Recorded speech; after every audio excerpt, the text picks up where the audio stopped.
எந்த ஊர்லேருந்து எந்த ஊர் வந்தீங்க?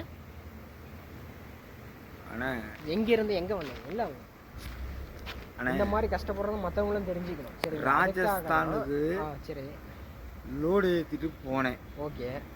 திருச்சியில் கொண்டு போய் லோடு இறக்குனேன். திருச்சியில் லோடு இறக்குனீங்க. டிரைவராக இருக்கீங்க, கிளீனர் இல்லை டிரைவரு. ஓகே.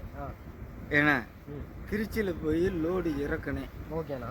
அங்கேருந்து மதுரையில் போய் மார்பிள்ஸ் ஏற்றி கொண்டு வந்து இங்கே வந்து வண்டியை ஒப்படைச்சிட்டேன். சரக்கடிச்சதுனால இறக்கி விட்டுட்டு போயிட்டாங்க. வேற டிரைவ் பண்ணக்கூடாதுண்ணா, அது தப்பு தானே? இல்லை, ட்ரிங்க் அண்ட் டிரைவ் நான் பண்ணலை. அதாவது வண்டி ஆல்ட்டு போட்டு குடிச்சு ஆல்ட்டு போட்ட பிறகு நான் குடிச்சு போட்டேன். சரி, அதுதான் தப்பு. இட்ஸ் ஓகே ஃப்ரெண்ட்ஸ், இந்த மாதிரி யாருமே பண்ணாதீங்க, ஓகேவா? இவங்க வந்து நம்மக்கிட்ட பஸ்ஸுக்கு அமௌண்ட் இல்லைன்னு சொல்லி கேட்டிருக்காங்க.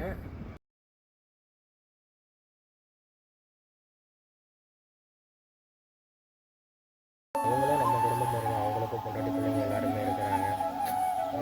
எப்படி நம்மளை நம்பி தான் வேலைக்கு வராங்க அப்படின்றது நம்ம தான் பார்த்துக்கணும். ஸோ அவங்க தன்னை போல் இறக்கி விட்டு போகிறது எந்த விதத்தில் நான் நம்மளுக்கே தெரியல. நம்ம அந்த இடத்துல இருந்தால் நம்மளுக்கு எப்படி வலிக்குமோ அந்த மாதிரி தான் அவங்களுக்கு. எதையுமே மற்றவங்க இடத்துலேருந்து யோசிக்கிறதுக்கு முன்னாடி நம்ம இடத்துலேருந்து யோசிச்சு போடுங்க, அது நம்மளுக்கு